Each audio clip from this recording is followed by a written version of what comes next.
A small island off the coast of North America. An English ship comes in toward the shore after 3 years away. It carries food and supplies for an entire colony. More than 100 people who were left here. Men, women, children. The boat reaches the sand. And there is no one. The houses are gone, taken apart and carried off.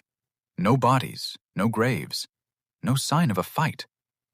Only one thing is left. A single word, carved deep into a wooden post. More than 100 people vanished. And 400 years later, no one knows why. This really happened. One of the oldest unsolved disappearances in history. An entire settlement, gone from a place that was already on the map.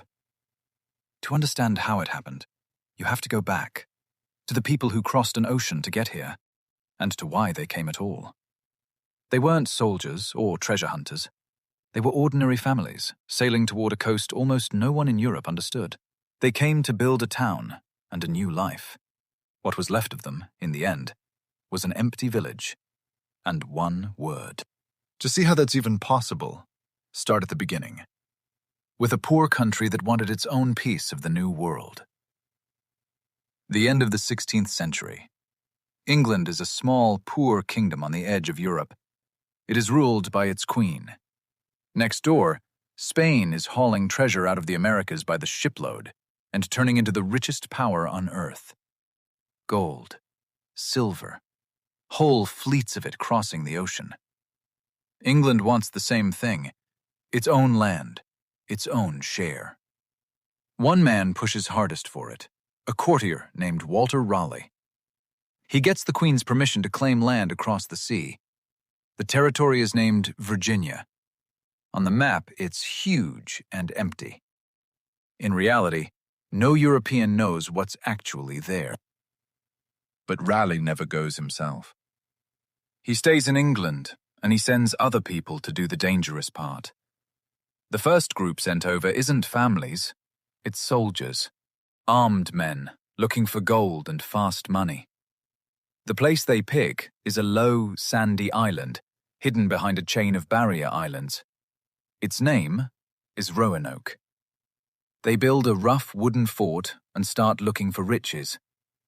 But there's a problem. There is no gold on Roanoke, and these soldiers can't feed themselves. So they turn to the native people of the coast, who welcome them at first. They take their food, a little at first, then more. Then they simply demand it. Goodwill turns into anger. Sure, the chief is about to attack, the commander strikes first, burns the village, kills the chief. Now it's war. Starving and hated, the soldiers give up and sail home. They leave. But the hatred they made stays behind. A few years later, England tries again, completely differently. This time, the man in charge is not a soldier, but an artist. His name is John White. He's been to this coast before, and he actually cares about it. Remember him. And this time, England doesn't send soldiers. It sends real settlers, families with women and children, who plan to stay. More than 100 of them. Among them is White's own daughter, and she is heavily pregnant. So White isn't just leading a colony, he's betting his whole family's future on one small island. They never plan to stay on Roanoke, but the captain of the ships refuses to take them further and forces them ashore. Right here, on the same island where everything went wrong before. And the island shows them at once what's coming. A small group of soldiers had been left here to hold the island. They go looking for them. The men are gone. All they find is the scattered bones of one man and an empty, overgrown fort. The rest simply vanished. A whole garrison, gone without a trace. The exact thing that's about to happen to them, only bigger. A few days later, one colonist goes down to the water alone to catch crabs. He never comes back. He's killed, quietly, from the trees, by people who'd been watching the whole time. The message is clear. You're not alone. And then, In the middle of all that fear, a child is born on the island. A baby girl. The first English child ever born in the New World. For one moment, there's something to celebrate. But the colony is in trouble. Food is short, winter is coming, and the people around them are hostile. They won't survive without help. So they decide, someone must sail back to England for food and more settlers. There's only one man powerful enough to be heard back home. Their governor. Their leader. John White. White doesn't want to go. He begs them to send someone else. But they convince him. He's their only hope. Before he leaves, they agree on a signal. If they ever move, they'll carve the name of the new place into wood. And one more rule. If they leave in danger, running, they'll cut a cross above the name. A cross means disaster. A name with no cross means they're safe. Remember that. It will matter more than anything else. Then White says goodbye to his family and sails for England. He's sure he'll be back in a few months. He's wrong by 3 years. The moment he reaches England, the country is on the edge of war. Spain is building a massive fleet to crush England. The Queen orders every usable ship to stay home, for defense. No one is allowed to leave. Suddenly, there isn't a single ship that will carry White back across the ocean. He tries anyway. Once, he gets out on 2 small ships the war doesn't need and heads for the ocean. Pirates attack them at sea, beat them up, and force them back. He never even crosses the ocean. Months turn into years. He knows his daughter and 100 people are stranded, starving, and he can't reach them. 1 year, 2 years, almost 3, and there is nothing in the world he can do about it. Finally, 3 years later, White comes back to Roanoke. As the ship nears, the crew sees smoke over the trees. His heart leaps. They're still here. But the smoke is just a brush fire. There's no one near it.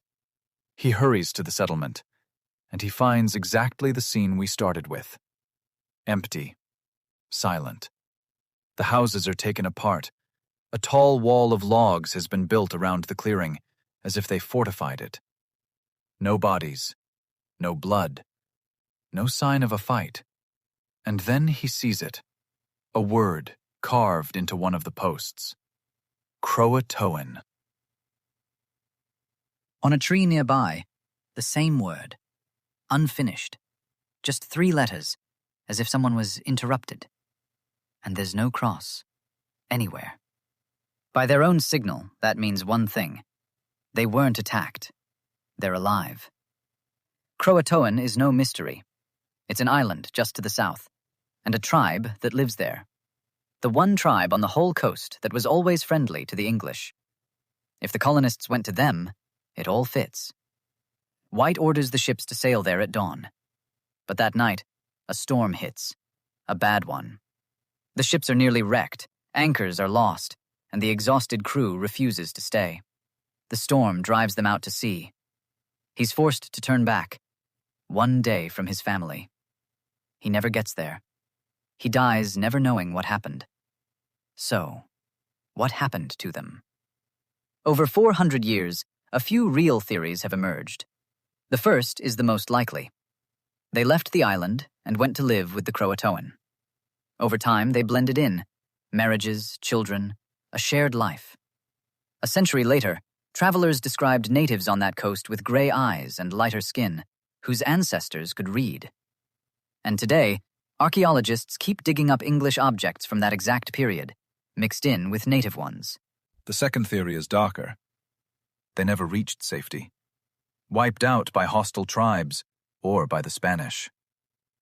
The third, desperate, they tried to sail home themselves in a small boat and drowned at sea.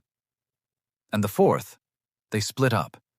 One group went to Croatoan, the other inland, where English traces were later found, far from the sea. The truth is, even now, no one can say for certain which of these is what really happened. Most likely, They didn't die in one terrible night.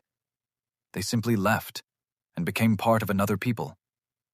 Their blood may still run quietly through people who have no idea who their ancestors really were.